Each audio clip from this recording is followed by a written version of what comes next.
4వ అధ్యాయం 1వ వచనం కీర్తనల గ్రంథం. నా నీతికి ఆధారమగు దేవా, నేను మొరపెట్టినప్పుడు నాకు ఉత్తరమిమ్ము. ఇరుకులో నాకు విశాలత కలుగు చేసిన వాడవు నీవే. నన్ను కరుణించి నా ప్రార్థన ఆలకించు. ఎంత ధైర్యం ఉంటే అడిగాడండి. కన్నీళ్ళు దాటిపోతాడండి. దేవుణ్ణి శోధించు విశ్వాస విషయంలో, దేవుని కార్యాల కొరకు అని హిజ్కియా ప్రార్థన చేశాడు. యెషయా వచ్చి ఏమంటాడు, నీ ఇల్లు చక్కబెట్టుకో, భక్తుల మరణం ఆయన దృష్టికి విలువైంది కాబట్టి చక్కబెట్టుకోమని చెప్పాడు. తెలుస్తూ ఉంటుంది కదా, 15 రోజుల్లో నువ్వు చచ్చిపోతావు అని. ఎండంట ఎక్కలేదంటండి, కొద్దిగా దాటిపోలేదట. ఆ చెప్పిన ఆ చీకటి గడియలు కూడాట మరలా వెనక్కి వచ్చేసిందంటండి. ఒక నాడల్లా అంటే 24 గంటలు అవలా యెహోషువ ప్రార్థన చేసినప్పుడు గిబ్యోన్లో సూర్యుడా చంద్రుడా అయ్యాలోన్లో ఆగంటే ఒక నాడన్నాడు కానీ ఒక రోజు అనలా. ఏమండి కొంత సమయం అట ఏమండి ఆగిపోయిందంట. ఎక్కడ ఏమండి హిజ్కియా అంట గోడ తట్టు చూసి తిరిగి, నేను నీ దృష్టికి ఎలాగూ నడుచుకున్నానో యథార్థవంతుడినై నీతిని అనుసరించి నీ యందు భయభక్తులు కలిగి న్యాయముగా నడుచుకున్నానయ్యా, నాకు ఇప్పుడే మరణం ఇస్తావా అనని ప్రార్థన చేస్తే యెషయాతో అంటున్నాడు, హిజ్కియా కన్నీళ్ళు విడిచిట్టు నేను చూశాను, నేను తట్టుకోలేకపోతున్నా, నువ్వు వెళ్ళి ఏం చేస్తావు తెలుసా, మళ్ళీ చెప్పు, 15 సంవత్సరాల ఆయుష్ పొడిగేస్తున్నా, కొట్టు కొట్టు కొట్టు గట్టి చెప్పాలా. అందుకేనండి చెప్పు ఆ మాట. నమ్మకం కోసం నటించకూడదు.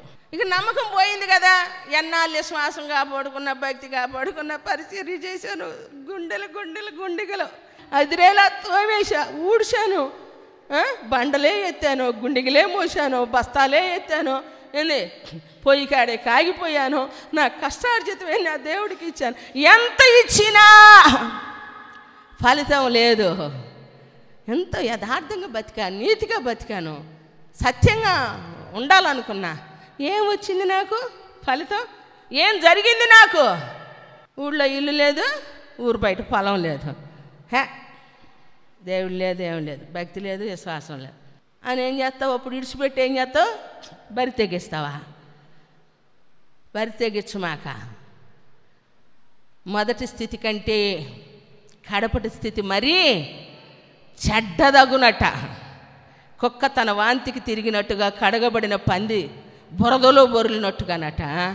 ఏమండి దేవుని సన్నిధిలో నీ స్థితి మొదటి స్థితి కంటే కడపటి స్థితి చెడ్డదే కాకూడదు.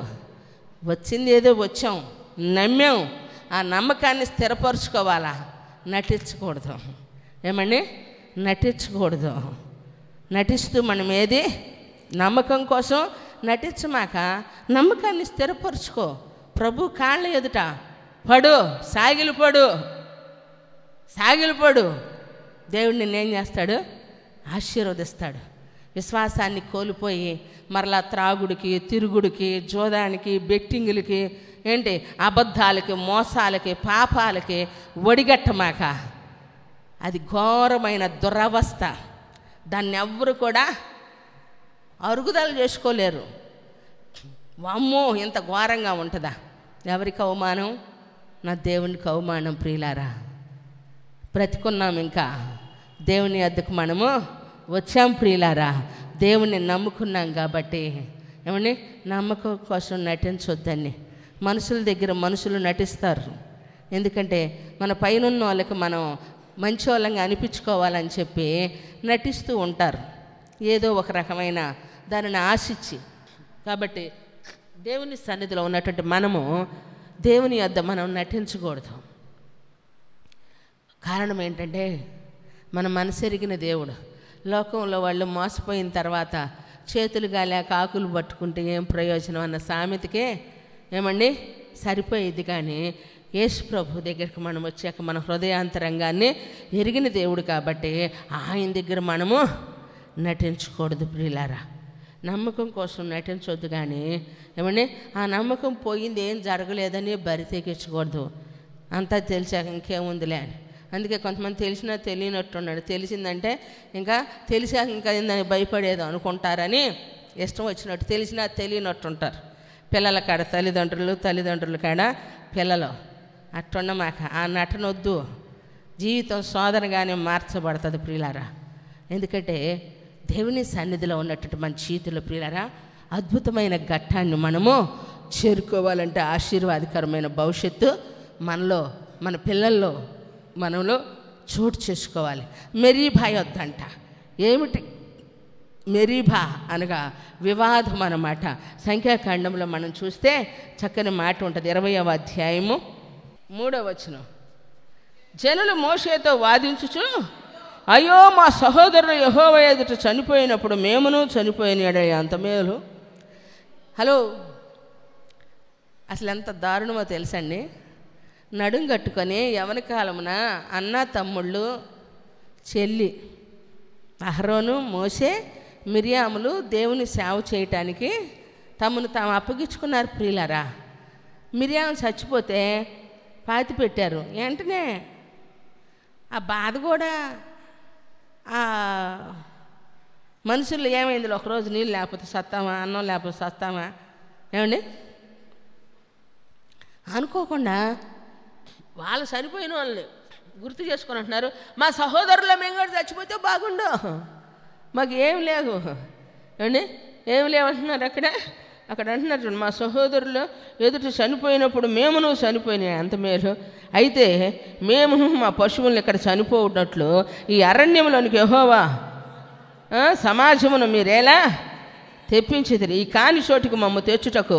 కాని చోట అండి, కాని చోట అయిన చోట్లో వాళ్ళు ఉండి దేవుని సన్నిధి అంట కాని చోట అంట.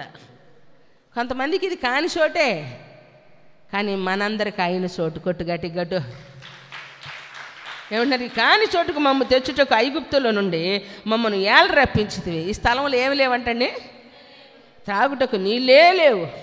ఏమండి ఐగుప్తులో నుండి ఈ స్థలంలో గింజలు లేవు, అంజూరాలు లేవు, ద్రాక్షలు లేవు, దానిమ్మలు లేవు, త్రాగుటకు నీళ్ళే లేవని. అప్పుడు మోషే అహరోనులంట సమాజం ఎదుటి నుంచి ప్రత్యక్షపు గుడారం యొక్క ద్వారంలోనికి వెళ్ళి సాగిలిపడి అంటున్నారంట, అయ్యా వీళ్ళు మామూలు వాళ్ళు కాదయ్యా, మమ్మల్ని చంపేస్తారు. వీళ్ళు అట్టంటి వాళ్ళు మామూలు వాళ్ళు కాదు, మమ్మల్ని చంపేస్తారు, మేము చచ్చిపోతామంటే ఎందుకు నువ్వు నడు, నేను ఓరేపు కొండ మీదకి వస్తా, ఆ కొండ ఎదుటి నేను నిలబడతాను, నీ చేతిలో ఉన్న కర్ర కొట్టేసేయి, వచ్చేస్తాయి, సర్వ సమాజానికి కావలసిన నీళ్ళు వస్తాయి, నేను అక్కడ నా మహిమను నీకు కనపరుస్తా, వారికి కనపడేటట్లు చేస్తాను అని 7వ వచనం. అంతటా యెహోవా మోషేకి ఇలాగ సెలవిచ్చాడట, నీవు నీ కర్రను తీసుకొని నీవును నీ సహోదరులైన అహరోనును ఈ సమాజమును పోగు చేసి వారి కన్నుల ఎదుట ఆ బండను మాట్లాడుము, అది నీళ్ళిచ్చిన నీవు వారి కొరకు నీళ్లను బండలో నుండి రప్పించి సమాజమునకు పశువులకు త్రాగుటకిమ్ము. యెహోవా అతనికి ఆజ్ఞాపించినట్లు మోషే ఆయన సన్నిధి నుండి ఆ కర్రను తీసుకొని పోయిన తరువాత మోషే అహరోనుల బండ ఎదుటి సమాజమును పోగు చేసినప్పుడు అతడు వారితో, ద్రోహులారా వినుడి, మేము ఈ బండలో నుండి మీ కొరకు నీళ్లు రప్పింపవలన అను. అప్పుడు మోషే తన చెయ్యి ఎత్తి 2 మార్లు ఆ కర్రతో ఆ బండను కొట్టగా నీళ్లు సమృద్ధిగా ప్రవహించెను. కొట్టు చాపట్ల గట్టిగా. చూడండి ప్రియులారా, ఎంత అద్భుతమైన విషయమో చూడండి. ఎందుకంటే అప్పుడు యెహోవా మోషే అహరోనుతో అంటున్నాడంట, ఇశ్రాయేళ్ల కన్నుల ఎదుట నా పరిశుద్ధతను సన్మానించినట్లు నన్ను నమ్ముకొనకపోతురి. ఏమి సన్మానించలేదంట, దేవుని యొక్క పరిశుద్ధతను, ఆయన శక్తినంట గౌరవించలేదట. గౌరవించకుండా వీరు నన్ను ఏం చేశారు, వాదిచ్చారు, మీతో వారు వాదం పెట్టుకున్నారు. ఏమండి మస్సా దగ్గరేమో శోధించారు, మెరీభా యొద్ద ఏం చేశారు, వివాదం పెట్టుకున్నారు. ఎట్టో కట్టబోతున్నావురా, ఏరు దాటితే చాలు, అందులో పడితే చాలు అనుకోవట్లా. దేవుని యొక్క శక్తిని మనము ఆయన పరిశుద్ధతనట ఏం చేశారంట, వారు సన్మానించలేదంట. వివాదం పెట్టుకుంటే ప్రియులారా, శోధన అనేటువంటిది ఉంటే దేవుని పరిశుద్ధతను సన్మానించిన వారమే కామంట. నా మాటలు కాదు, అక్కడ ఉన్నాయి చూడండి. నన్ను నమ్ముకొనకపోతిరి కనుక ఈ సమాజం నేను వారికి ఇచ్చిన దేశంలోనికి మీరు తోడుకొని పోరని చెప్పెను. అవి మెరీబా జలములు అనబడెను. ఏలయనగా ఇశ్రాయేలీయులు యెహోవాతో వాదించినప్పుడు ఆయన వారి మధ్యను తన్ను పరిశుద్ధపరచుకొనెను. చప్పట్లు కొట్టి దేవుణ్ణి స్తుతిద్దామా? చూడండి ప్రియులారా, ఎందుకంటే దేవునితో వారు వాదము, సేవకులతో వివాదాన్ని పెట్టుకుని వారు ఏం చేస్తూ ఉన్నారని విధేయత చూపకపోవటం, మాటగా వినకపోవటం, లోబడకపోవటం, చెప్పింది చేయకపోవటం.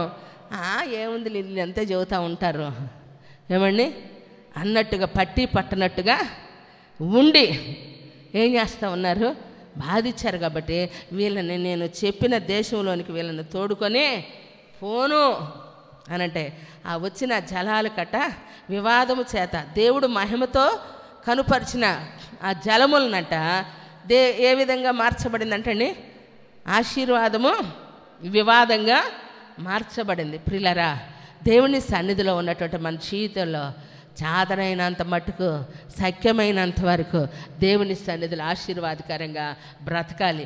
ఎందుకు మనకు కొన్నిసార్లు ఆకలి, ఎందుకు కొన్నిసార్లు దప్పిక, ఎందుకు మనకు కొన్నిసార్లు శ్రమ, ఎందుకు కొన్నిసార్లు మనల్ని ఏమండి శోధన అంటే మీకు క్లుప్తంగా క్లారిటీ ఇచ్చేస్తాను.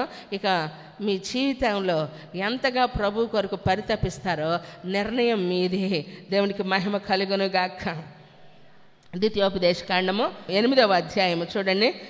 మరియు నీవు ఆయన ఆజ్ఞలు గైకొందువో లేదో నిన్ను శోధించి నీ హృదయములో ఉన్నది తెలుసుకొనుటకు నిన్ను ఆయన అనుసు నిమిత్తమట అరణ్యములో ఈ 40 సంవత్సరములు నీ దేవుడైన యెహోవా నిన్ను నడిపించిన మార్గం అంతటిని జ్ఞాపకము చేసుకొనుము.